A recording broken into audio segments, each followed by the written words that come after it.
स्वामी विवेकानंद जी का नाम सुना है आपने। स्वामी विवेकानंद को जब भक्ति करने का मन हुआ तो बचपन में उनको लोग नरेंद्र के नाम से जानते थे, और जब उनके मन में भाव आया कि मुझे थोड़ा सा उस परम सत्य को समझना चाहिए, तो उस परम सत्य को समझने के लिए वो अपने गुरु के पास गए। और जब गुरु के पास गए तो उम्र छोटी सी थी, उस समय ज्यादा बड़े नहीं थे, और जब उम्र छोटी थी तो उन्हें समझाते थे, और जब उन्हें समझाते तो कोई बात समझ में आ जाती, कोई बात समझ में नहीं आती। एक दिन की बात मैंने अभी कहा, जब जीव भक्ति करने जाता है तो उसे थोड़ी सी परेशानियों का सामना तो करना ही पड़ेगा, क्योंकि जब परीक्षा लेनी होती है भगवान को, वैसे तो माला झोली लगा लेके तिलक लगा के कंठी बांध के सब कह देंगे हम भक्त हैं, पापी से पापी व्यक्ति भी कह सकता है हम भक्त हैं, लेकिन इस बात का प्रमाण कैसे मिले कि ये भक्त हैं? इसी के लिए परमात्मा अपने भक्त की परीक्षा लेता है, और जब जीव उस परीक्षा में पास हो जाता है तो फिर भगवान अपने आप को उसको समर्पित कर देते हैं। तो स्वामी रामकृष्ण परमहंस के पास विवेकानंद जी जाते थे बचपन में। उसी समय भगवान ने एक बहुत बड़ी विपत्ति उनको दी, उनके पिताजी का स्वर्गवास हो गया।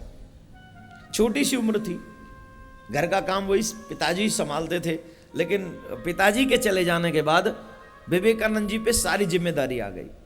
सारी, घर कैसे चलेगा, क्या संभाले, क्या करे, सारी जिम्मेदारी आ गई।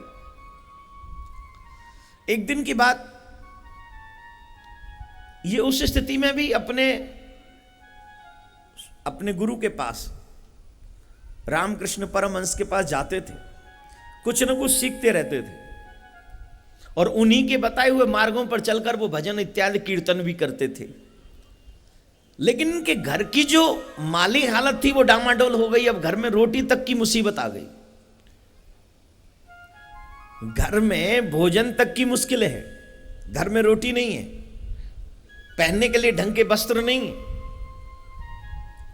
एक दिन की बात, ये भजन कर रहे थे सुबह सुबह, तो इनकी मां ने इनको डांटा बहुत जोर से। क्या दिया तेरे भगवान ने, लेता है और सुबह सुबह माला लेके बैठ जाता है?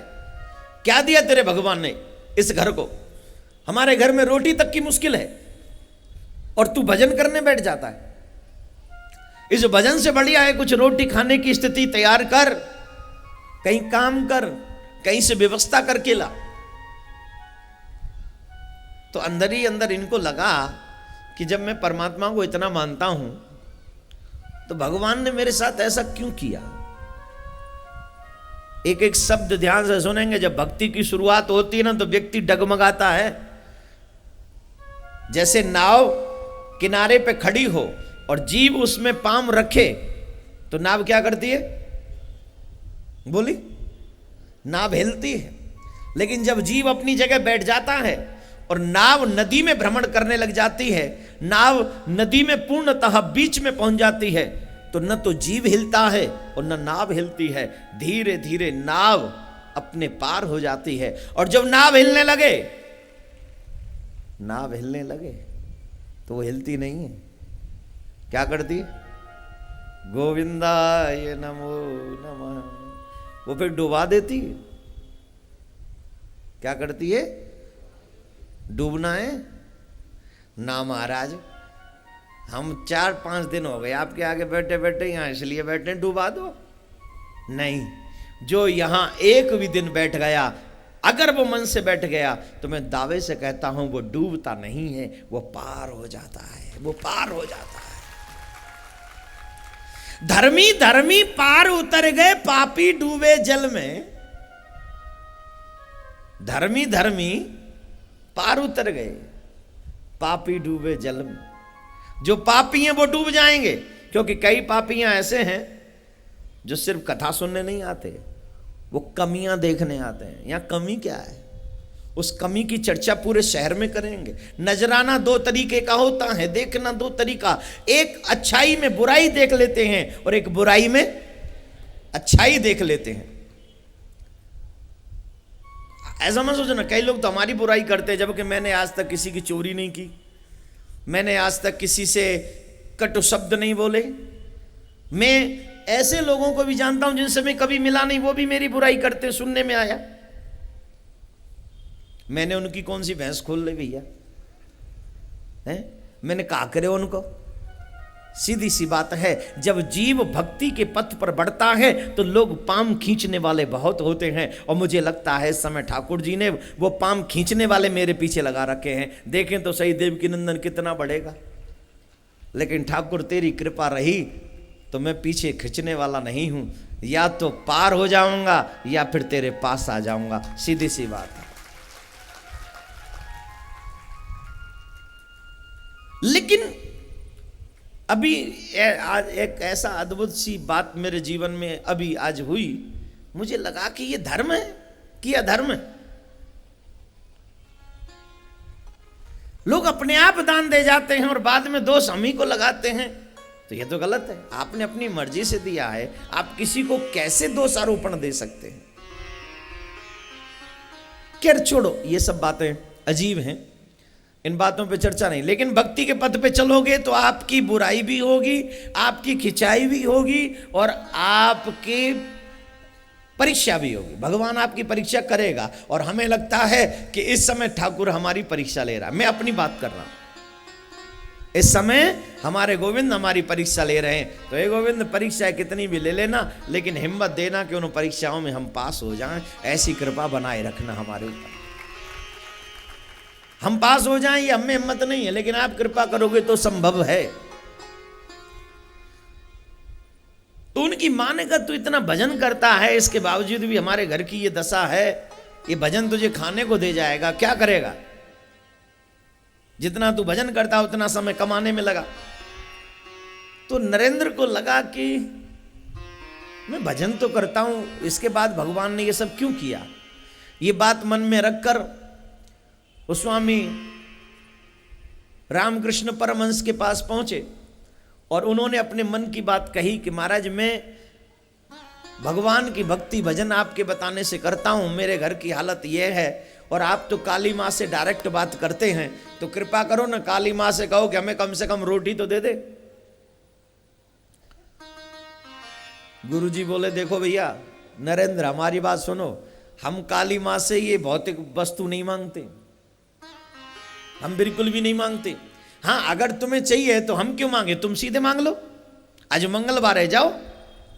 वो काली के मंदिर में गए और काली माँ का दर्शन करते रहे और भजन किया थोड़ी देर, और भजन करके उनकी मांगने की हिम्मत नहीं हुई, काली माँ से मांगने की हिम्मत नहीं हुई। जब तुम भक्ति के पथ पे आगे बढ़ने लग जाओगे तो मांगने की हिम्मत नहीं होगी भगवान से, क्योंकि उसके पास जाके सत्य का सामना होता है। और सत्य का सामना है कि मैं क्या मांगू, वो जो मिट जाए, वो जो छिन जाए, वो जो चोरी हो जाए, वो जो एक दिन मेरी जान की मुसीबत बन जाए, क्या मांगू मैं? नरेंद्र बिना कुछ मांगे वापस आ गए। स्वामी जी के पास पहुंचे। स्वामी जी ने पूछा, कुछ मांगा? बोले, करूं क्या, गया तो था पर कुछ मांग नहीं सका। दूसरे दिन फिर भेजा, जाओ। गए, फिर बिना मांगे लौट आए। तीसरे दिन फिर भेजा, जाओ। आज मांगा, लेकिन क्या कहे, मां तुम मुझे जो दुख देती हो उसे सहने की शक्ति दे दो, बस। ये नहीं मांगा कि रोटी दे दो, ये नहीं मांगा कि मेरी मां के लिए ढंग के वस्त्र दे दो। क्या मांगा कि जो तुम मुझे दुख देती हो उसे सहने की हिम्मत दे दो, साहस दे दो, ये मांगा। लौट कर चले आए। पूछा स्वामी जी ने, क्या मांगा? बता दिया, ये मांगा। स्वामी जी को दया आ गई। स्वामी जी ने कहा, जाओ, हम तुमसे कहते हैं आज के बाद तुम्हारे घर में कोई रोटी की कमी नहीं रहेगी, वस्त्र की कमी नहीं रहेगी। जैसे स्वामी जी ने आशीर्वाद दिया, घर में वो जाते ही उनको एक पद मिल गया ट्रांसलेटर का, जो अब एक भाषा दूसरी भाषा में बदलते हैं। इससे उनकी अर्निंग शुरू हो गई और घर में रोटी और वस्त्र की व्यवस्था हो गई। लेकिन अभी भी हफ्ते 2 हफ्ते में नरेंद्र अर्थात विवेकानंद जी रामकृष्ण परमहंस के पास जाते हैं, और जब जाते हैं ना तो स्वामी जी इनसे बड़ा प्रेम करते हैं। जब कोई नया नया भक्ति के पद पे चले ना तो गुरु जी भी बड़े मोहित होते हैं उस पे। गुरु जी चाहते ही और बढ़े और बढ़े और बढ़े। और जो साल में एक ही बार गुरु जी दंडोत करवे जाएं या जब वो न जाएं तो गुरु जी बहुत बड़े प्रसन्न रहते हैं। चेला बड़ो अच्छो तंग ना कर तो पूरी साल में। मंत्र लेके वो अपने घर और गुरु जी अपने घर। न चेला है मतलब गुरु जी थे। गुरु जी सोचते हैं वो चेला आयो ही ना है। वो कहते तो गुरु जी मैं आपको दया हुआ मंत्र जप रहा हूँ, जय में भलो है, ज्यादा मुंह पे सही न जाएगी। लेकिन बहुत कम लोग होते हैं जो दीक्षा लेने के बाद हमेशा गुरु का सानिध्य चाहते हैं, और जिनको सानिध्य मिल जाए वो किस्मत वाले होते हैं। वो बदकिस्मत नहीं, वो ही किस्मत वाले होते हैं। दीक्षा के बाद सानिध्य मिले, सानिध्य ऐसा जो भक्ति के मार्ग को आगे प्रशस्त करता रहे। विवेकानंद जी जिस दिन नहीं आते हैं ना वो पूछते आज नरेंद्र नहीं आया, आ जाएं तो कहते आओ बैठो, आज भजन सुनाओ, आज ये करो, आज वो करो।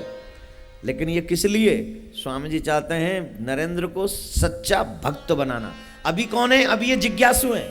कभी कभी तो स्वामी जी पे प्रश्न करते हैं, स्वामी जी आपने ये सब क्यों किया?